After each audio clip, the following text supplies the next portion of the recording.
Good morning. Well, aren't we in a pressure cooker? Well, thanks, Mark, for singing that song for us. Last night I had the strangest dream about dreaming of peace, that we can put an end to war. And it seemed fitting to me to request that song because Martin Luther King Day is this week, and to remember his visionary impact on our country and what it means for the Black Lives Matter movement and for our whole life. So I want to read the verse that was added on to this song. Her name was Faith Petrick, and she wrote another verse a few years later. She says, "When I awoke, it was just a dream, and peace was just a word. I tried to tell them of my dream, but nothing could be heard. And then I thought, well, there is a way, and I knew just what to do. I'd organize and work for peace until my dream came true." So to take it from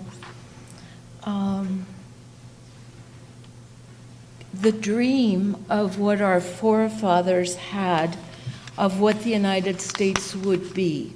And in the Saint Germain Society, they really feel that the United States was to be the emblem, the way to show the world that no matter what faiths or religious beliefs you had, no matter what color your skin was, there was a way to make the world better.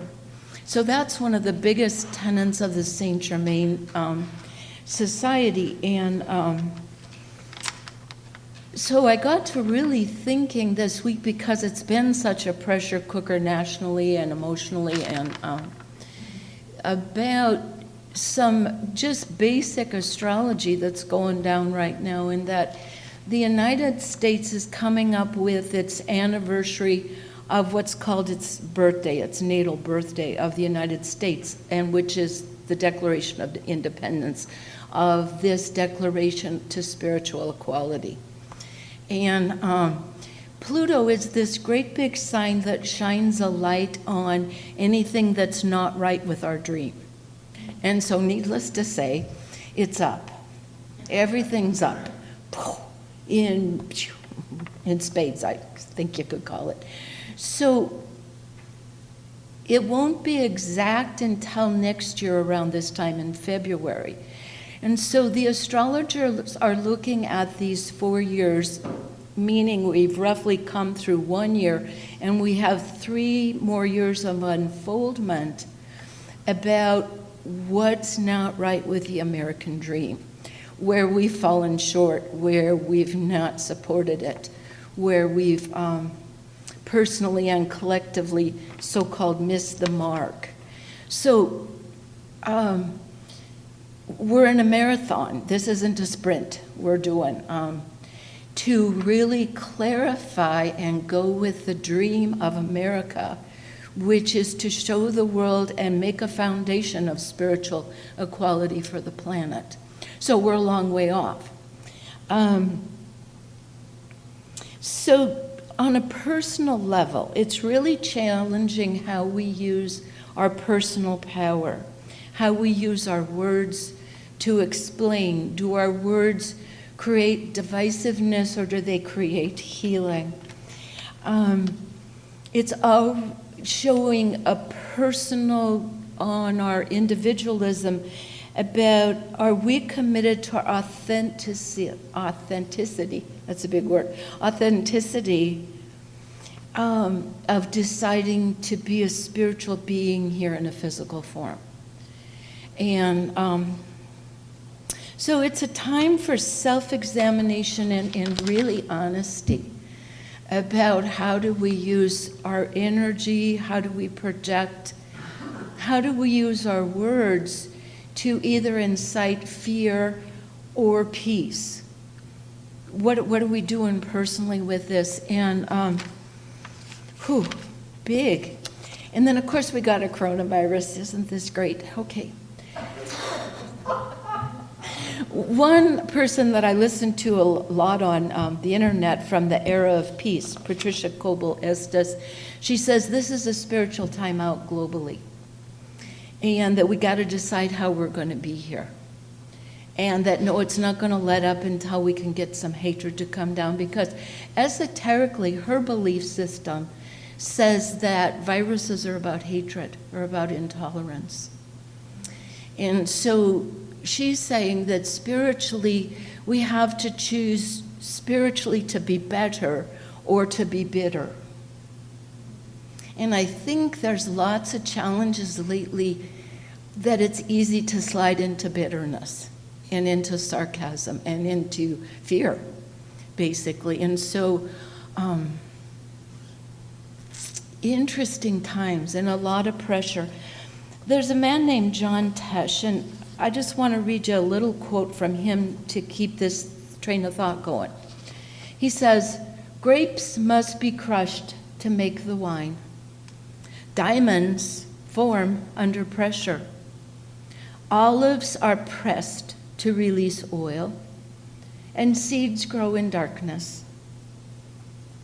Whenever you feel crushed, under pressure, pressed, or just in the darkness, you are in a very powerful place for transformation and to trust the process. This month, we're looking at opening into faith. And so maybe there's no better time, huh? With all the pressure that we're under.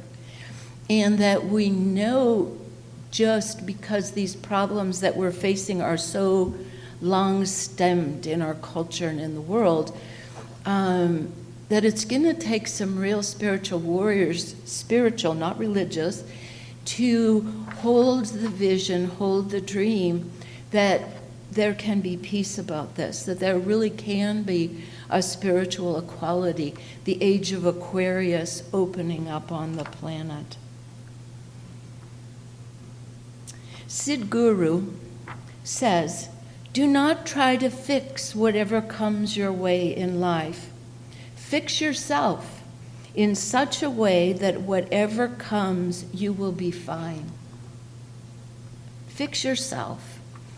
When I was doing the intuition work with subsets of the Berkeley Psychic Institute, we worked a lot with, and I did 9 years of study with them, to whatever in the exterior in our reality lights us up, means gets a reaction out of us. It's called being lit up, being frustrated, being tormented, being judgmental, whatever else words we want to put on it, to first clear them in ourselves before we can offer that to the outer world that's showing us that. So we're really in a time of profound need for self-compassion, self-understanding that whatever we've come through in our lives, whatever our challenges have been, that's our spiritual journey, and it's to make us fuller, to make us better. See if I can find that other quote. So this is a quote from Kahlil Gibran, and he was a poet. He says, "Many of us spend our whole lives running from feelings with the mistaken belief that you cannot bear the pain. But you have already bore the pain. What you have not done yet is to feel all that you are beyond the pain."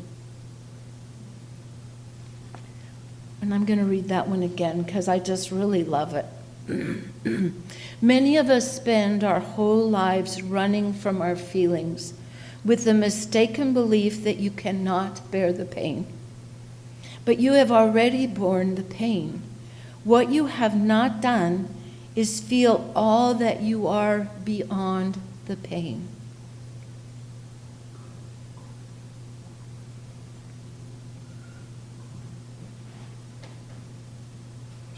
And from Martin Luther King today, part of his "I Have a Dream."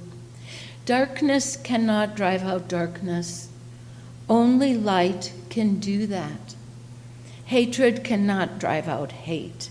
Only love can do that.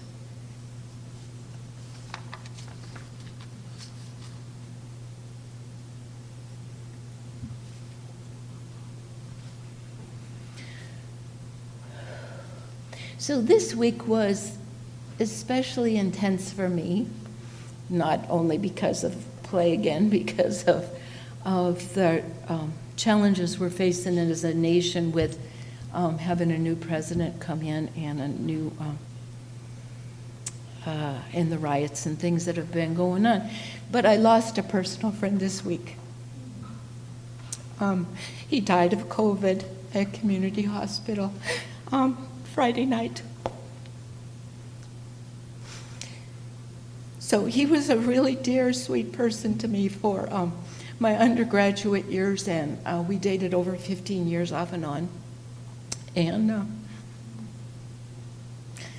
so that's in my field this week. And as I thought of him, he was so good at befriending and being loyal to friends all these years. And boy, I hope when I go out, somebody will say that about me. Wouldn't that be nice? You know, that I was able to befriend, that I was able to befriend myself. And the really, really bizarre thing about John dying this week, Friday night, is that his best friend and another friend of mine from college days is in ICU in Helena with COVID. So I was saying, you know, so why is it my turn to speak? You know? And it's like, yeah, to be in the pressure cooker. And it's like, okay, whew, here I am. And yet there's a peacefulness about it, that I know that it's okay to be real, that COVID is big loss, not just for me, hundreds of thousands of families, you know. So, the meditation today is going to be holding pressure. Can you imagine that, huh? Yeah, that's what we're going to do today. To invite the ascended ones, the wisdom of the masters, the gurus, the ones I spoke about today, you know, that really foresee the possibilities of this transformational time we are in as a culture, that spiritually we can hold fast, and unity does, to spiritual equality.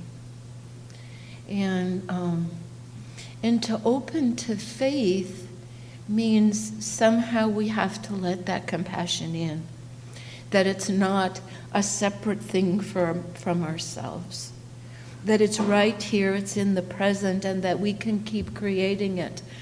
I love, his name is Panache Desai, and Mike and I, my husband and I, listen to a meditation of his every morning, and it's called Call to Calm, and it's a global meditation for peace, and he started it when we started shutting down with COVID.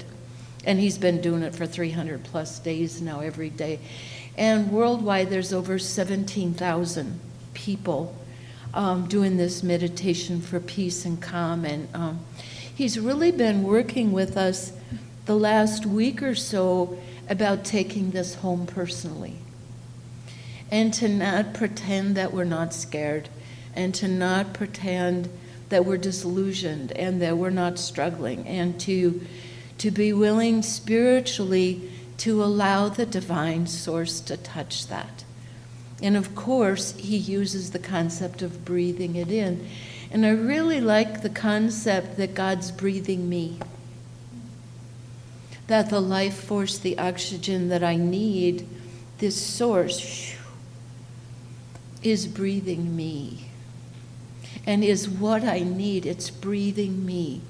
So as we go into meditation here in just a couple minutes, I want you to invite the all of it today. The moments of peace, the moments of struggle, the moments of judgment, the moments of believing that it's not right, we shouldn't be going through this. Understanding that there's a divine enfoldment that, boy, we just don't get to understand.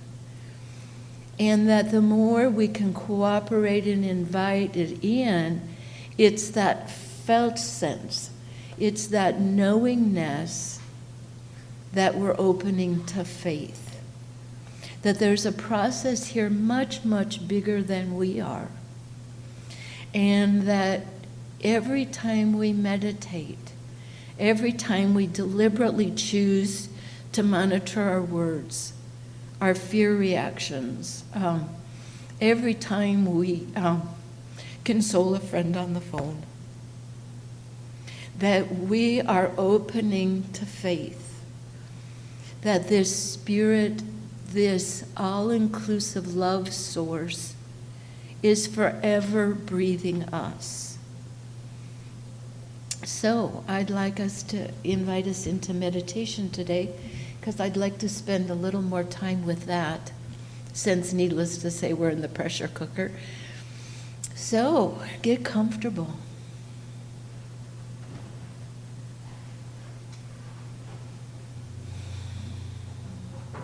And just follow the breath.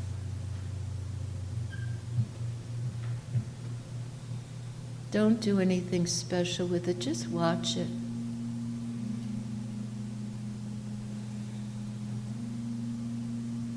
Allowing the divine source of love, compassion, and comfort sink into this pressurized system we're in right now in our bodies.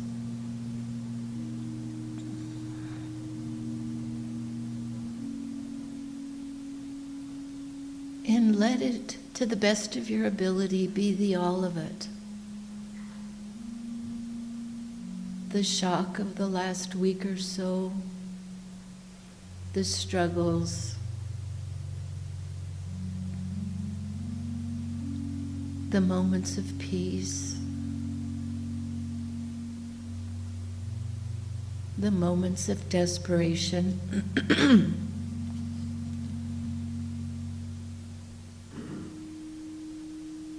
the moments of abandonment, the felt abandonment.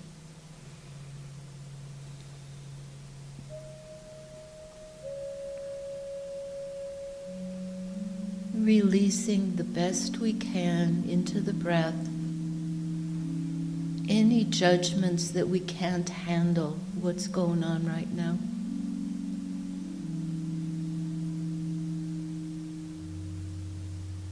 Releasing the concept that out there is the problem.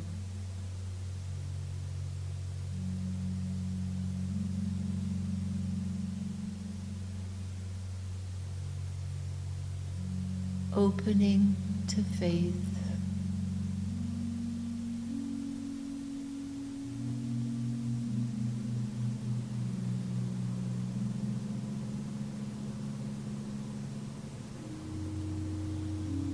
Breathing in Martin Luther King's words that darkness cannot drive out darkness. Only light can do that. Hate cannot drive out hate. Only love can do that. Compassion.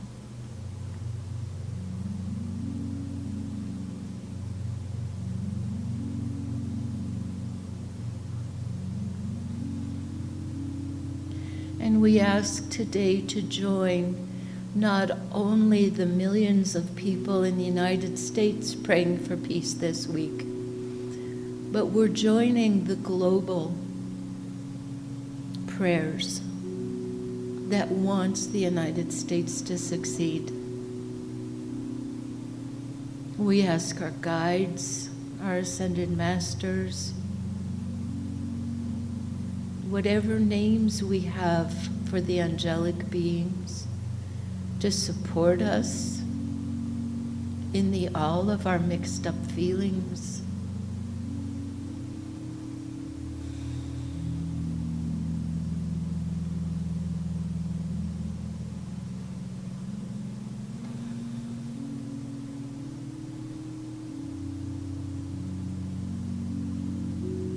Allowing the breath, the source of love, unity, saturate every cell of the being.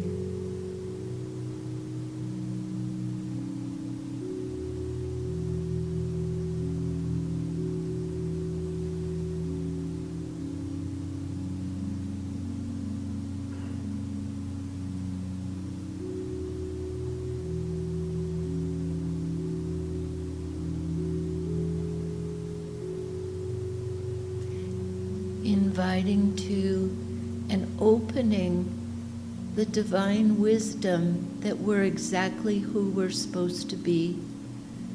We're in exactly the right place at the right time.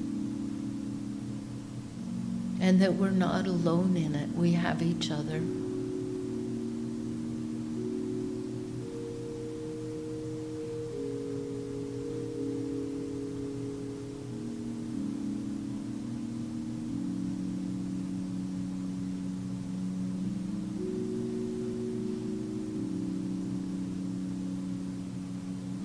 Allowing the agitation to be touched by peace, by grace.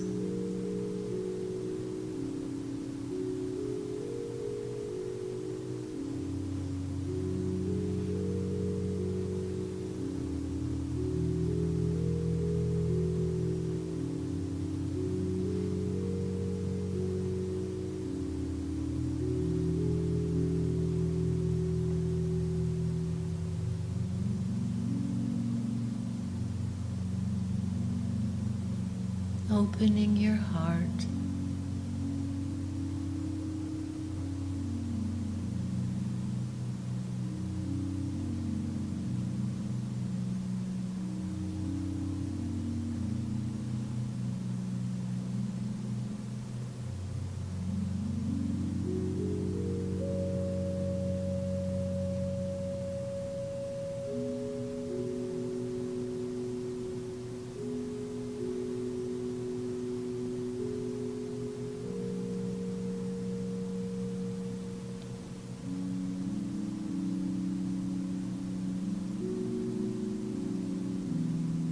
Inviting the choice to become better, not bitter.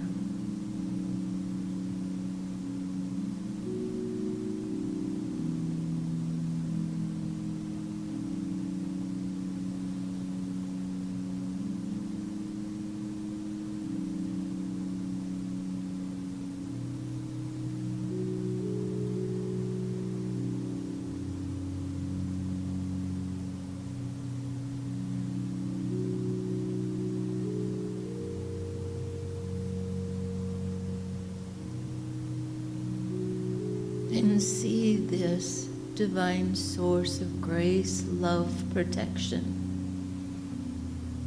infiltrate, saturate the United States,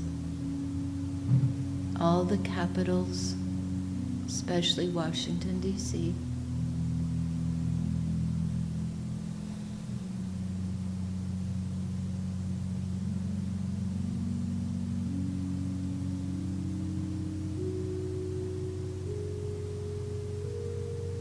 With a commitment this week and the weeks to follow that we will support the Constitution of the United States in spiritual equality, that we will nurture it, hold it, honor it.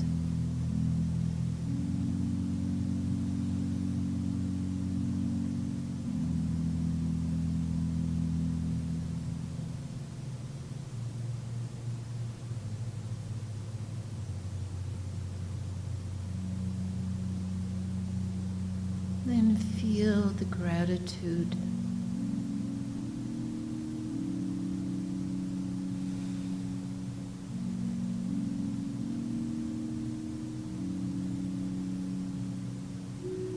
The rightness into opening up to this faith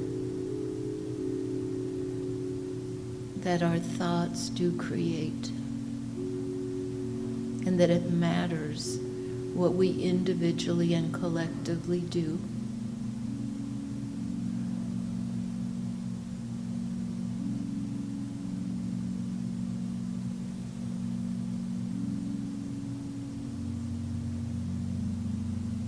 Amen.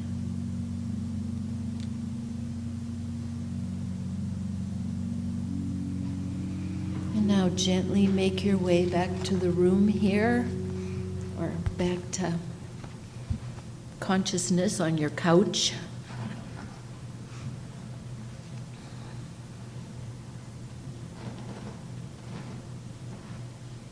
So now we'll recite the prayer for protection.